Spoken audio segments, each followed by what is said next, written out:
'86, possibly the most important year for comic books. Very big. Yeah. '86 is the year that we got Watchmen. It's the year we got The Dark Knight Returns, and it's the year we got Mouse, which they're kind of, two of those go together. They're very much on point with what we talk about. Mouse won the Pulitzer later in 1992. This is Art Spiegelman's tales of the Holocaust that which his father went through, but it's retold with animals, which are adorable. But like the Jews are mice and the cats are Nazis, which is like one of those things. If you told somebody about that and then you're like, but get this, it wins the Pulitzer. You're just like, there's a little bit of head scratching that goes on there. Yeah.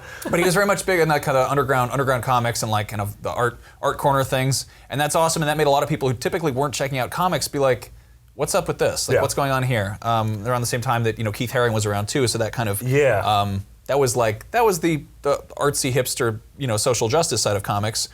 Meanwhile, Watchmen took superheroes and made them people. This is Watchmen. Go. Disgusting. Everybody. Go. Disgusting people. Right? In many cases. Watchmen opens up on a very grim note, right? Like, it's this dude is dead. What happened? It's a mystery. But then as you read on, you discover like it's a superhero story, and they've been part of the world for a long time. Like, you're literally reading newspapers inside the comic. You're reading parallels to their journeys. It's a literary story. It's not just like a funny book, right? This is a superhero story that's meant for adults. Yeah, and it absolutely deconstructs this sort of, both this and Dark Knight Returns deconstruct this sort of like superhero mythos and everything that superheroes have become and diving down inside and being like, anyone who would actually put on a costume is a very damaged human being. Yeah. And it goes into what happened to these people to force their hand to do this. At the same time, it's also like a deep criticism of society at the time. And violence. Again, it's like this post-Vietnam era where everyone is just who they are, and it's a Cold War. Yeah. It's just a very grim time, and it's reflected in the way that people are treated in both Watchmen and The Dark Knight Returns. I think Dark Knight Returns is really interesting, just kind of contextually. Without Dark Knight Returns, we would not have Batman movies. Like it was that as we know them now. Exactly. Yeah. We'd have up until that point, like Batman had kind of like lost touch with his whole like under like his the fact that he is a Dark Knight. Yeah. We had Adam West doing the Batusi. Yeah. We had Super Friends. Where Batman just hung out with teenagers and it was always like daytime. It's like why are you out right now? Yeah. Where are Robin's pants? Whole generation of people who grew up thinking that's what Batman actually was. Yeah. And the reality is that this is a really rich guy whose parents were killed in front of him. That will take a toll on you. Yeah. Yep. So he puts on some gloves and he goes out and beats the crap out of criminals. Yeah. Dark Knight Returns is 10 years after his retirement, and he's coming out of retirement, and it's just like it's simultaneously about Batman as this character. It's also about Reagan's America and the Cold War and American media and how it just twists and pollutes everything and very political, extremely political. It's going to be really interesting to see if that shows up in Batman v Superman, because that's it seems like heavily, a lot of it's hinting at in the trailers we've seen and everything. The robot suit and the confrontation with Superman is very similar. Yeah, I don't know. It's just really interesting that just going back to how important '86 was for comics as a medium and graphic novels. Like the three of these, when I took a I don't know, comics as art class or something in college. It's one of those knockoff classes. Whatever. It wasn't even actually at a college. It was just in a gymnasium. It's just a conversation with a bunch of dudes in a room together. It was weird. Kind of like this.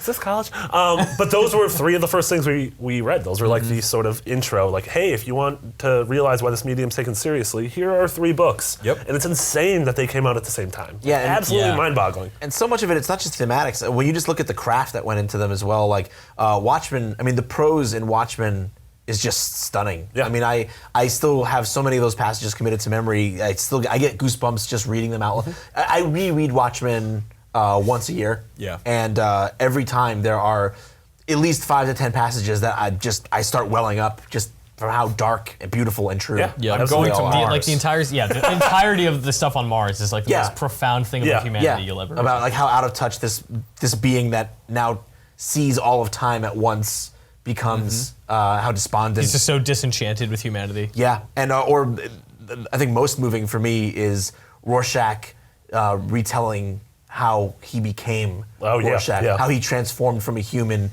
into a symbol, into a thing, into an idea. Crazy prose. And you see, to your point about people being damaged, I mean, you see that very clearly in that sequence. Yeah. And in The Dark Knight Returns, you see it with Bruce as well. I mean, this is a guy who has been retired for so long as Batman. He gave it up, but he can't. Like, he goes back out and he becomes the Dark Knight again, and to the point where it literally kills him. Yeah. Yeah. I mean, I love these two as kind of a companion piece, really, because they're very different. Like, Dave Gibbons' artwork is very controlled, very tight. Alan Moore was I think going in, he was very against any thought bubbles or like any kind of Narrative narration. boxes, yeah. yeah. It's all just people talking, and you kind of have to draw your own conclusions about what's happened there. Meanwhile, you've got Batman who's just all inner monologue. The world doesn't make sense unless you force it to. And just, incredibly sketchy work. Everyone gives Frank Miller credit, but that was also Lynn Varley and Klaus Janson working on that. And I love that it starts off. You see him get like artwork wise, he gets more visceral as time by. I know we avoid that word, but like it starts out and he's like, I'm drawing lines. These are kind of carefully organized, and then towards the end, it's just like it's anger. Yeah.